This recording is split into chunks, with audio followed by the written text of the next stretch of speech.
Hello everyone and welcome to the video. Who are you and what do you want? My thoughts exactly. These usually start with me. As you could see by the title, today I'm going to give you proof that God exists. Well, for now, the only thing that's undeniable is you need a better fucking place for your microphone. How do you do videos like this?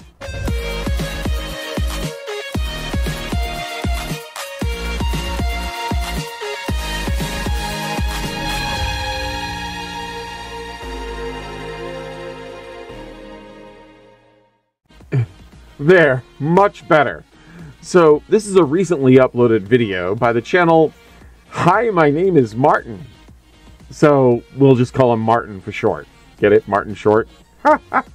I'm old. Martin wants to tell us that his microphone has proof for God, and he is behind it all the way. Now, I'm not the one to judge the character of recording equipment, but let's see how well this little red line on the mic does with this. Take it away, Martin's mic. This video will consist of 5 proofs, which you probably never encountered in your life. Ah, going with quantity over quality, I see. Also, he's saying 5 that we likely have never encountered. That kind of worries me a little bit. Not worried that I won't be able to refute the proofs, just that this will be a rather short video, as they're probably going to be very easy to refute. But we'll see. Let's get it started! I agree. What's he got? Proof number 1. The finite beginning of time. So, the Big Bang and his God was never eternal? Not starting out so hot here. A lot of people say that that is not a proof, I'd actually be one of those people. because you could say that the universe could have never had a beginning. Universe could be an infinite loop. Universe could have been here for an infinite amount of time. The problem with a universe with an infinite time is that if you think about it, if universe was here for an infinite amount of time, this moment would have never came. So, I've heard this one before. If things were here for an infinite amount of time, how does the Big Bang occur on an infinite time scale? So, here's what I want you to think about. Analogy time. Picture in your head a number line, with the number 0 at the center of the line. This line stretches into both the positive and the negative integers infinitely. The 0 on this line represents the Big Bang, with the negative numbers representing everything that came before it, and the positive numbers representing everything that came after it and has yet to come. You're now picturing in your head an infinite past, with a current present, and the Big Bang in an infinite future. Arguments like the one he is giving make it out like you have to start with some number on the line, and there is only an infinite amount of numbers to the current day, which is a flawed way of thinking. You could also say that space-time hadn't actually existed before the Big Bang, so there's no infinite past and only an infinite future. Or you could have multiple Big Bangs on your infinite timeline, so sometime after the heat death, a quantum fluctuation causes a massive eruption of energy that creates a new universe. The key takeaway here is we don't know what happened prior to the Planck time. We don't know what happened before the Big Bang, and still his argument fails in every way. And even with the infinite universe, there has to be some point in time that would be what would be considered the present. Why can't that point in time be now? There's no logical reason it can't be. Proof number 2. The finite beginning of matter. Oh, for fuck's sake, that's the same argument. Again, the same principle, but rolled into matter. Well, at least he admits it. The microphone, I mean, not the guy hiding behind the mic. If you think about it, if matter had an infinitely small point from which it arose, if we had more infinitely small points which collectively made the existence of matter, matter getting larger and larger from an infinitely small point would have never gotten any measurable dimension. Therefore, the finite beginning of matter in this universe is a fact, and is one of the proofs for God's existence. Yeah, he doesn't get it. Yes, it was a singularity that expanded.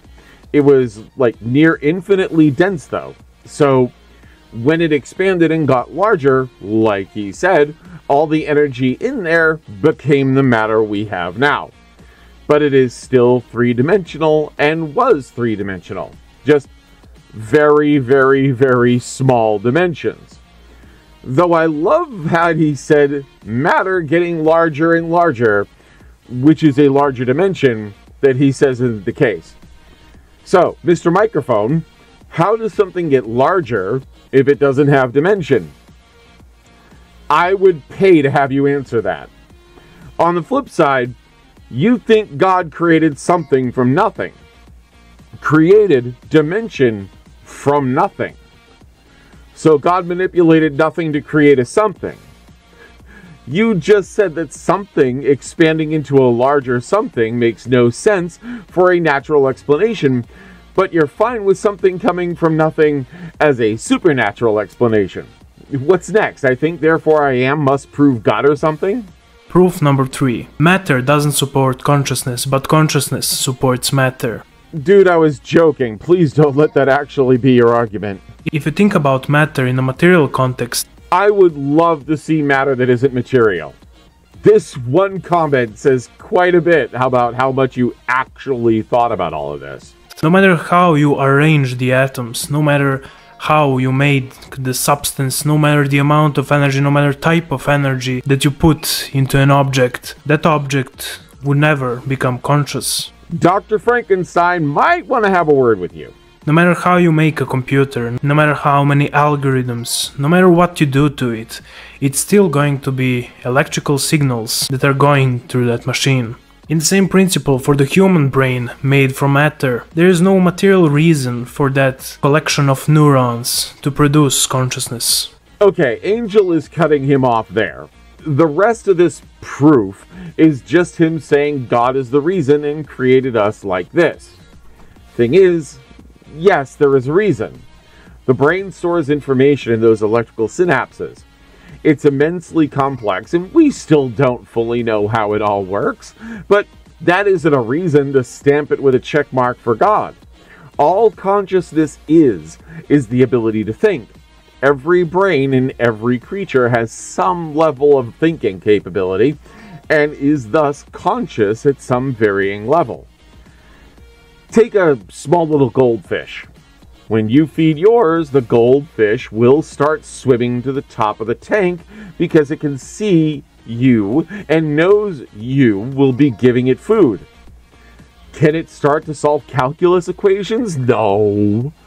Can it solve 2 plus 2? Well, no, of course not. But it is thinking and reasoning just like the most rudimentary forms of a single-celled life form and the complex brains of humans and dolphins.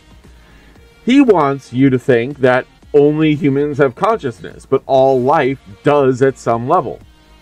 Equating it to putting energy into a microphone to make it conscious and failing to do so does not make God did it a valid argument. Though I might be convinced since I've been talking to a giant mic for a while now. Proof number 4. Maximum time of unconscious state is 0. Wait, what? Yeah, I was thinking the same thing. What the fuck does that even mean? If you think about it, Okay, that's 4 for 4 times. You say, if you think about, and then go on with your comments. If you thought about any of these for more than a moment or two, you wouldn't have had a video. You have to think about any counter explanations to your claims.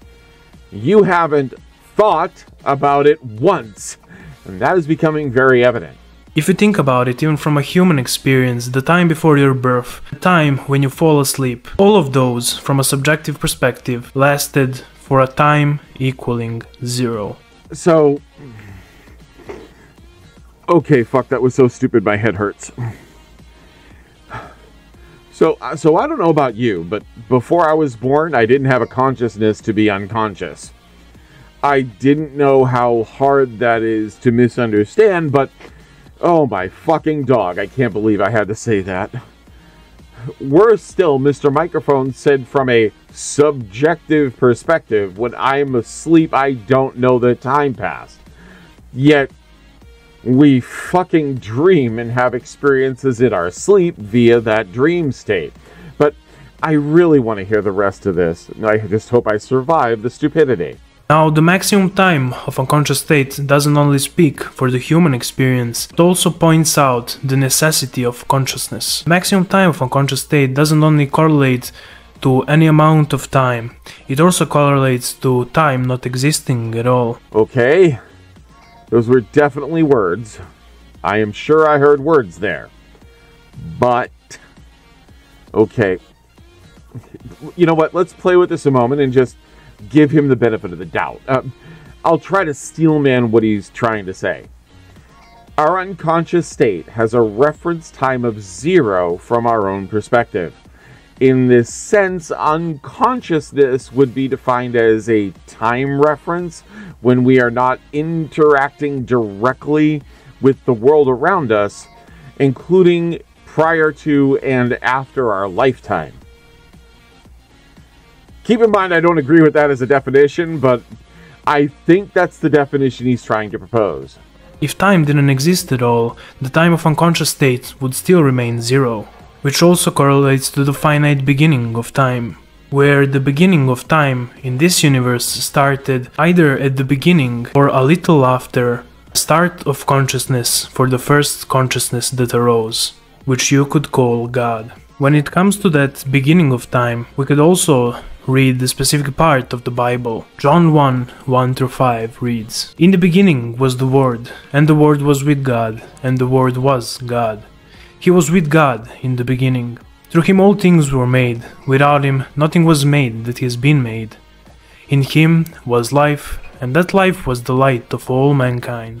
The light shines in the darkness, and the darkness has not overcome it." Fuck me, more word salad. And a biblical quote that has like nothing to do with whatever point that was.